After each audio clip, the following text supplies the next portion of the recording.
삼성전자의 주가가 전고점을 돌파하기 시작할 때 항상 개미들의 순매도, 탈출 이런 기사가 반복적으로 나왔어요. 항상 정확히 똑같은 시기 주가가 고점 돌파할 때 나타났습니다. 남들 다 고점 돌파니까 판다고 할 때 나도 팔아야겠다 라고 생각하는 건 좀 문제가 있다.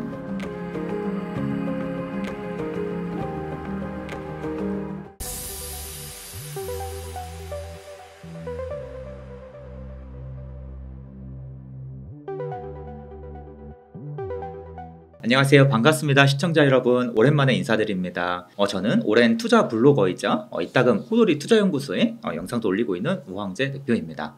오랜만에 인사드리는 분들 대단히 반갑고요. 또 오늘 저를 처음 보시는 분들도 많이 계시리라 생각하는데요. 또 처음 인사드리게 되어서 대단히 반갑습니다. 네, 그 대표님께서 출연하셨을 때 예, 제가 예. 항상 삼성전자랑 SK하이닉스 등을 물어봤는데 예. 정말 많이 올랐습니다. 네. 역시 그 성견지명이 대단하신 것 같은데요. 예, 저만의 의견은 아니었을 겁니다. 네, 네. 또 질문을 한번 예, 드려보도록 하겠습니다. 예. 그 지난 1분기에 네. 좀 국내 증시를 주도했던 반도체 업종과 밸류업 관련 모멘텀이 네. 잘 나가다가 이 선거 때문에 그런지 약간 힘이 빠지는 것 같아요. 네. 그래서 이 실적 발표 기간을 전후로 해가지고 예. 증시 주도 업종이 좀 경기 민감주로 바뀔 수 있다는 전망도 나오고 있는데 예. 현재 반도체 업황 좀 어떻게 보고 계세요? 예. 반도체 업황에 대해서 말씀을 드리자면 우선 산업의 업황이 있을 것이고 이 산업의 업황보다 앞서가는 이 주가의 흐름이 있을 것입니다. 산업의 업황을 말씀드리자면 산업의 업황 자체는 이제 지속적인 이 반도체 산업은 상승과 하락을 반복하는 사이클 산업인데 대략 한 2, 3년 동안의 하락 사이클을 마무리하고 이제는 다시 상승 사이클로 전환이 본격적으로 시작되는 그런 단계에 있다라고 보시면 되겠고요. 특히 이러한 상승으로 갈 것이라는 지표는 몇 가지가 나온 바 있습니다.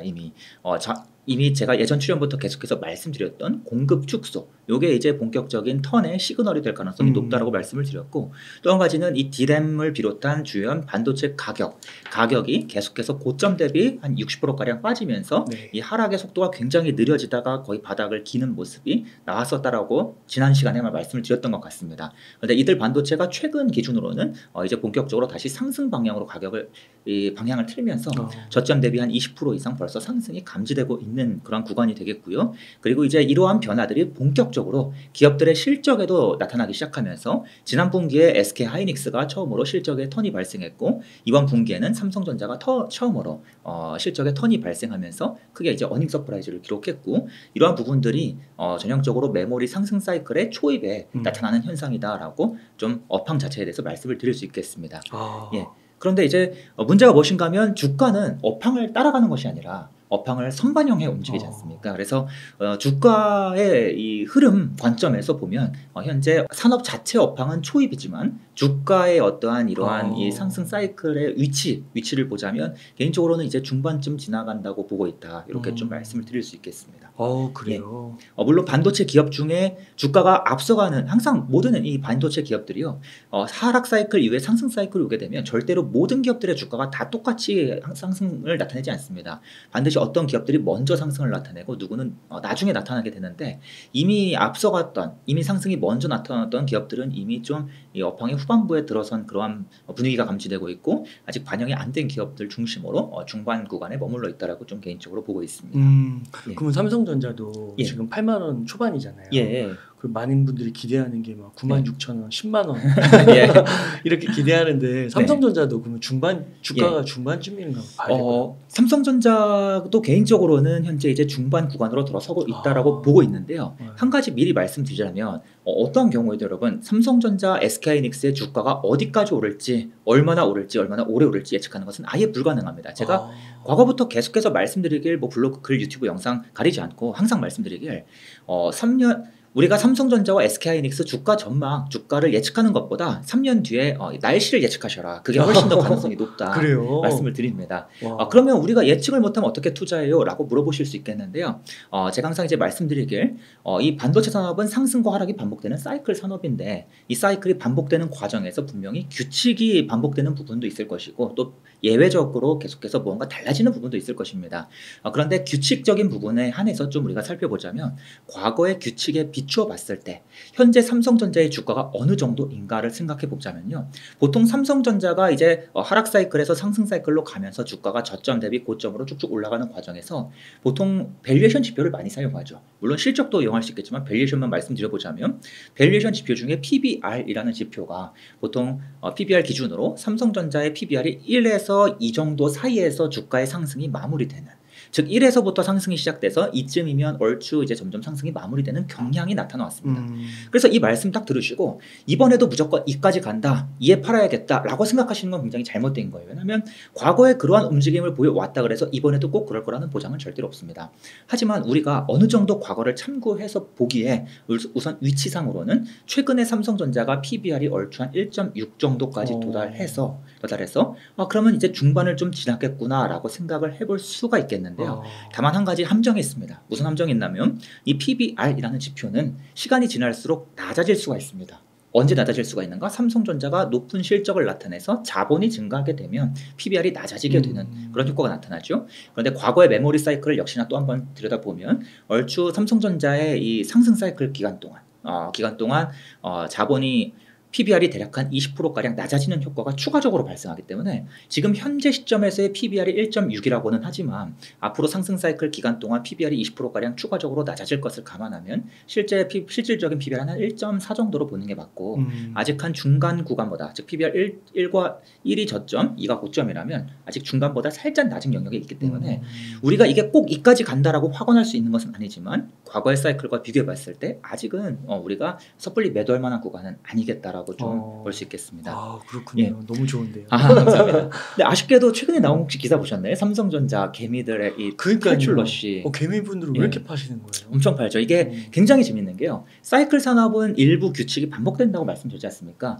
과거에도 하락 사이클에서 상승 사이클로 돌아서면서 삼성전자의 주가가 다시 이제 저점을 찍고 전고점을 돌파하기 시작할 때 항상 개미들의 순매도, 탈출 이런 기사가 반복적으로 나왔어요. 과거에도 그랬어요? 예, 항상 정확히 똑같은 시기 주가가 고점 돌파할 때 나타났습니다. 그렇구나. 그래서 저희가 이걸 보고 이번에도 무조건 개미가 파니까 더 간다라고 해석하는 건 조금 오해의 여지가 있겠지만, 그럼에도 불구하고 보통 남들 다 고점 돌파니까 판다고 할 때 나도 팔아야겠다라고 생각하는 건 좀 문제가 있다. 그렇게 한번 생각을 해볼 수 있겠습니다. 그렇군요. 그러면 팔면 안 되겠네요. 일단 저는 그렇게 생각하고 있습니다. 그동안 물릴 게 너무 괴로웠던 거죠. 그렇죠. 괴롭고 아쉬운 점은 지난 4년 동안 이제 힘들게 보유하시면서 이제 본전에서 판다는 것은 기회비용이 너무 크지 않나. 한 가지 이제 말씀을 드리자면, 분명히 사이클이 규칙적으로 반복되는 과정에 이번 사이클에서는 어쩌다 예외가 발생할 수도 있고, 이번 사이클은 어쩌다 삼성전자 주가가 PBR 2까지 못 갈 수도 있습니다. 과거의 사이클이 이렇게 움직였다 해서 꼭 이번에도 똑같이 가리란 보장은 절대로 없죠. 하지만 그렇기 때문에 개인적으로는 현재 시점에서 중반 구간이기 때문에 아직 분명히 우리가 투자할 여지는 남아있지만, 그럼에도 불구하고 혹여나 발생할 수 있는 어떠한 예외적인 케이스를 항상 감안하면서 투자하기 위해서, 즉 보수적인 투자를 하기 위해서는 반도체 업황에서 불어오는 긍정적인 이슈만 살펴볼 것이 아니라 부정적인 이슈도 함께 살펴보시고, 또 한 가지는 이게 업황이 점점 더 호조 구간으로 갈수록 우리는 이 투자 기간을 좀 더 짧게 잡으면서 자꾸 이슈 체크를 하면서 업데이트를 하면서 투자를 해야 한다라고 생각합니다. 그래서 그런 관점에서 제가 이 삼성전자뿐만 아니라 반도체 업황에 혹여나 지금 문제가 발생하진 않는지, 갑자기 상승 사이클이 좀 마무리될 만한 신호가 발생하진 않는지, 이러한 내용들을 블로그와 저희 텔레그램 채널에서 계속 공유를 드리니까요. 함께 또 참고해 보시면 좋을 것 같습니다. 그러니까 이번에 그 실적으로 보면 삼성전자가 1분기에 어닝 서프라이즈를 발표했잖아요. 맞습니다. 그럼 이건 좋은 의미 아니에요? 보통 어닝 서프라이즈라고 하면 좋은 의미가 될 수도 있고 아닌 경우도 있는데요. 이 어닝 서프라이즈 자체는, 즉 이번에 서프라이즈 자체는 분명히 서프라이즈인 건 맞습니다. 증권사에서 추정하는 실적보다 월등히 높은 실적이 나온 건 맞는데, 문제가 무엇인가 하면 개인적으로 생각하기에는 이 서프라이즈에 큰 의미를 두지 않는 이유가 무엇인가 하면요. 과거에도 이 메모리 상승 사이클이 반복됐다고 말씀을 드렸지 않습니까? 그런데 항상 상승 사이클 초입부에서 기업들의 실적이 악화되었다 상승으로 바뀌는 과정에서 몇 가지 이유에서 항상 예외 없이 서프라이즈 실적이 꾸준히 나왔었습니다.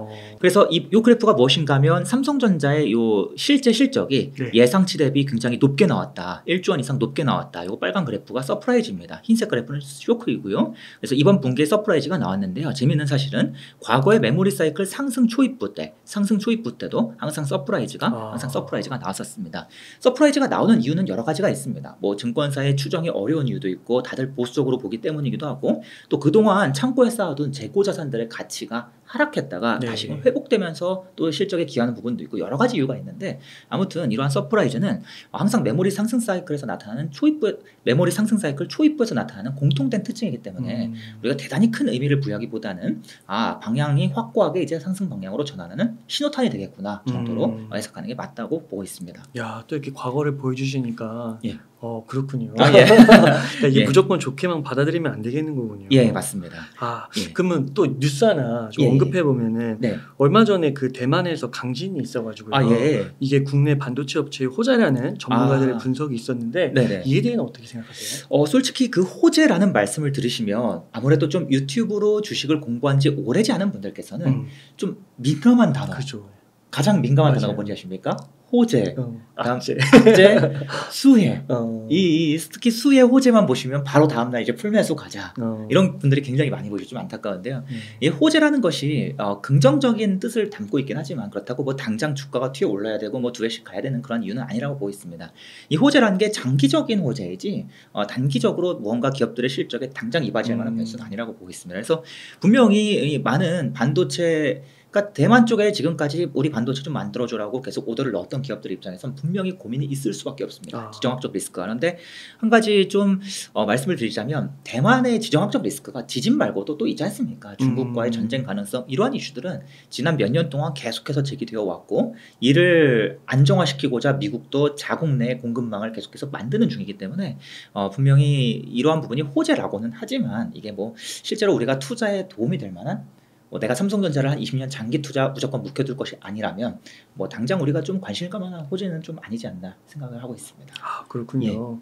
그 또 하나가 그 삼성 파운드리 질문 드리고 싶은데 그 삼성 파운드리는 요즘 HBM 인공지능 이게 많이 부각이 돼서 그런가 얘기가 잘 안 나오는 것 같기도 하고 TSMC에 밀린 건가 싶기도 하고 어떻게 보시는지. 중요한 질문 주셨는데요. 제가 몇 년 전부터 계속해서 유튜브 채널뿐만 아니라 제 블로그에서도 여러 곳에서도 제 강의에서도 이 삼성전자 투자하실 때 파운드리는 투자 아이디어 삼으시면 안 된다라고 말씀을 드렸습니다. 이유가 정말 여러 가지 많은데요.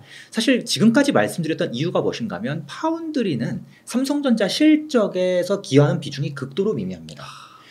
그래서 파운드리가 일으키는 매출 자체도 10% 이하에 불과하지만 영업이익 기여는 거의 못하고 있다. 사실 엄밀히는 거의 적자 구간을 계속 헤매고 있다고 보시는 게 맞겠고 보통 많은 분들께서는 뭐 파운드리 4나노, 3나노, 2나노 가장 첨단 반도체 중심으로 첨단 반도체 만들면 가겠지 뭐 GAA 트랜지스터 이상한 거 만들면 주가 가겠지라고 하시는데 사실 그들 첨단 반도체가 이 삼성전자 실적에 기여하는 퍼센테이지는 1%가 안 됩니다. 그래요? 그 말인즉 차라리 삼성전자의 반도체 말고 스마트폰을 차라리 보든지 아니면 뭐 삼성 디스플레이를 보고 투자하든지 하다못해 그냥 하만을 보고 투자하는 게 나을 수도 있을 정도로 그 정도예요. 맞습니다. 비중 자체가 의미가 없기 때문에 이건 보시는 게 아니다라고 계속해서 말씀을 드렸고요. 또 한 가지는 이 파운드리를 삼성전자가 과거에는 정말 잘했지만 잠시 한눈을 팔고 있던 사이에 이 비즈니스가 많이 바뀌었습니다. 업계 트렌드도 많이 기술만 바뀐 게 아닙니다. 이 문화 자체도 굉장히 많이 바뀌었기 때문에 삼성전자 입장에서 현재 파운드리는 거의 신사업에 가까운 특징을 가지고 있고 본격적인 수익화까지는 정말 많은 시간이 걸릴 겁니다.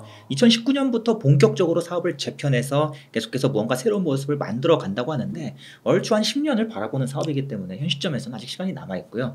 또 한 가지는 지속적으로 또 말씀드렸던 내용인데 TSMC가 1등 기업이고 삼성이 지금 2등 기업인데 TSMC를 따라가기 위해서는 삼성이 더 많은 투자를 해야 하는 게 상식적이지 않습니까?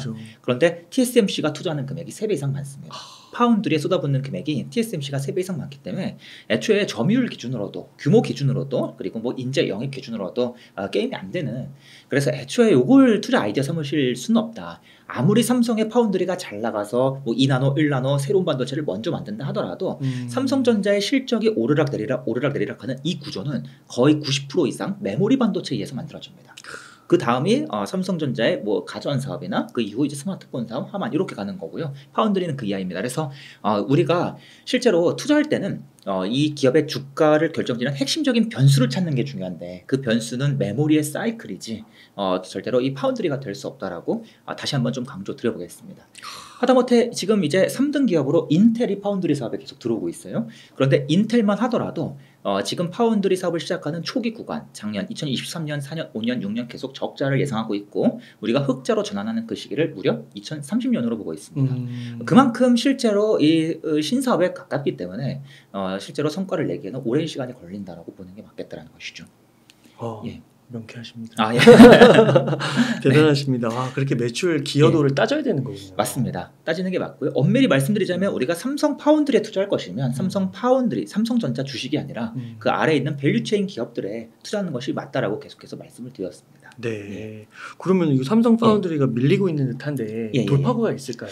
돌파구가 따로 있는 것은 아니고요. 자연스럽게 저는 이렇게 생각합니다. 삼성전자 입장에서도 무언가 조금이라도 더 사업 성과를 빠르게 끌어올리기 위해서 대안을 고민하고 있을 텐데요. 사실 그러한 어떠한 노력들, 뭐 3나노, 2나노 신기술들 분명히 이러한 기술을 빠르게 확보하고 수요를 확보하면 그리고 후공정까지 풀세트를 갖추면 분명히 유리한 점이 있을 것 같긴 하지만 솔직한 제 생각으로는 이렇습니다. 파운드리 시장의 성장 자체가 이 삼성 파운드리의 실적에 크게 기여할 걸로 개인적으로 보고 있습니다. 무슨 뜻인가 하면 파운드리 시장이 계속해서 성장하는데 이 파운드리도 어떻습니까? 호황과 불황이 나뉘는 사이클을 가지고 있고요. 특히 호황 시기가 되면 절대로 TSMC가 모든 반도체를 다 만들어줄 수가 없습니다. 아무리 규모를 키워도 한계가 있습니다. 그 영역을 삼성전자가 파고 들어갈 텐데요. 이처럼 시장이 계속해서 커지는 가운데 호황이 몰려서 공급이 점점 타이트해져서 부족하게 될 때 그때 삼성전자가 얻는 낙수 효과, 개인적으로는 그 시기에 삼성전자가 이 파운드리 실적이 개선되는 모습이 나타날 텐데 그 정도 효과를 기대하는 것이 현실적으로는 좀 가장 큰 기대거리라고 생각이 들고요. 삼성전자 입장에서 돌파를 하기 위해서는 아직 시간이 좀 많이 필요한 이유가 삼성전자의 메모리 반도체 사업은 이 코스트코 사업과 똑같습니다. 잔뜩 반도체를 만들어 두고 창고에 쌓아두고 고객이 오면 갖다 파는 구조를 가지고 있지만 삼성전자의 파운드리 사업은 특급 호텔 풀 서비스, VIP 의전 서비스와 똑같습니다. 그래서 고객님 공항에서부터 모시는 것부터 수영장에서 수영 끝나면 로션 발라드리는 것까지 모두 다 해드려야 되는 그런 서비스인데 삼성전자가 코스트코 사업만 하다가 이 사업을 이러한 풀 서비스를 준비하기 시작한 게 2019년부터 얘기가 나왔고 20년, 21년, 22년 지나면서 서서히 그 모습을 갖추기 시작하는 단계이기 때문에 아직은 현 시점에서 이러한 풀 서비스를 갖추는 게 가장 좋은 돌파구가 될 텐데 현 시점에서는 시간이 필요하다. 가끔씩 또 물어보세요. 아니 호돌이님, 삼성 파운드리는 고객과 경쟁하는 구조를 가지고 있잖아요. 그러면 고객이 이 삼성한테 제품을 안 맡기지 않을까요? 라고 물어보시는데 저는 그건 좀 아니라고 생각합니다. 고객과 경쟁해도 괜찮습니다. 인텔 파운드리도 경쟁하는 건 마찬가지입니다. 그런데 오히려 TSMC 같은 경우도 대만 내에서 팹리스 기업들과 유기관계가 굉장히 강하기 때문에 TSMC한테 맘 놓고 맡기기에는 TSMC 입장에서도 밀어줄 수 있는 팹리스 대만 기업이 많이 있거든요. 그런 내용이 중요한 게 아니라 바로 이러한 풀 서비스를 갖추는 그러한 시간이 필요하다는 게 가장 중요한 변수라고 보고 있습니다. 시간이 필요하겠네요. 예, 맞습니다. 그렇군요. 예. 그러면 이렇게 좀 총체적으로 보셨을 때 좀 반도체 투자에 있어서 좀 조심해야 하는 그런 부분이 있을까요? 조심해야 되는 시기도 있고 이유도 있고 여러 가지가 있는데요. 주의하실 점은 굉장히 안타깝게도 지난 2020년 기준으로 삼성전자와 SK하이닉스의 커다란 빅사이클, 이 반도체 상승 사이클이 나타났을 때 삼성전자 기준으로 말씀드리겠습니다. 삼성전자 주식을 장기 투자하시는 개인 투자자분들 제외하시고 장투하시는 분들 제외하시고 야 요즘에 삼성 주가가 간대, 반도체 좋대 해서 뒤늦게 들어오신 개인분들이요. 그러한 일반적인 매매 목적의 개인분들 기준으로 봤을 때 그런 분들이 삼성전자 주식을 주로 언제 사셨는가? 가장 최고점일 때 주가가 가장 최고점 8만 9만 전자 그 시기에 7만 8만 전자 계속해서 넘어가는 시기에 무려 90% 이상이 그때 사셨습니다. 근데 왜 그때 샀는가? 그냥 단순히 뭐 생각이 없어서 지식이 없어서라고 하기에는 아닌 것 같고요. 그게 아니라 다들 좋다고 하니까 왜 반도체 업황이 초호황이다. 디램 가격 2배 이상 계속해서 급등해서 오른다. 3전 역대 최대 실적 찍는다. 이러한 내용들이 계속해서 나오면 점점 휘둘릴 수밖에 없다는 겁니다. 사람이. 그런데 저는 이 부분이 가장 조심해야 되는 포인트라고 봅니다. 앞에서도 말씀드렸지만 지금 반도체 업황은 이제 하락에서 상승으로 전환되는 그러한 업황의 움직임이 나타나고 있고요. 이러한 업황이 계속해서 점점 더 좋아지는 과정에서 호황 이야기, 좋다는 이야기가 더 가속화될 겁니다. 그럼 앞에서도 말씀드렸지만 반도체 상승 사이클 초입에는 개미 투자자분들이 대거 파는 게 이 반복되는 특징이라고 말씀드렸는데 또 한 가지 재밌는 특징은 상승 사이클이 점점 강화되는 과정에서 다시금 개인 투자자분들이 추가로 유입이 되시기 시작하고 그다음에 삼성전자가 가장 유명한 주식이 될 즈음 개미분들이 정말 많이 꼬이면서 주가가 서서히 상승을 마무리하는 그런 모습이 반복적으로 나타났습니다. 그래서 가장 중요한 것은 현 시점부터는 반도체 업황에 대한 좋은 이야기만 자꾸만 듣는 것, 그걸 좀 경계하셔야 하고 부정적인 이야기도 앞으로 서서히 조금씩 늘어날 텐데 그러한 이야기를 함께 고민하는 것이 중요하다. 그리고 또 지금 영상 보시는 분들 중에서요, 엔비디아 좋다는 거 모르시는 분 아무도 안 계실 겁니다. 엔비디아에 대해서 부정적인 말씀하실 수 있는 분 정말 한 분도 안 계실 겁니다. 그런데 저희는 투자자이잖아요. 네. 투자자는 항상 남들보다 앞서가는 생각을 해야 하고 남들이 하지 않는 고민을 조금이라도 일찍 해야 합니다. 무슨 말인가? 엔비디아 주가가 내일부터 떨어질 거예요. 그런 얘기를 하는 것이 아니라 언젠가 이 엔비디아의 상승도 급격하게 이루어지다가 이 상승이 마무리되는 시기가 올 텐데 그 이유가 뭐가 있을까를 한 번쯤 고민해 보시는 게 투자자의 자세라고 생각합니다.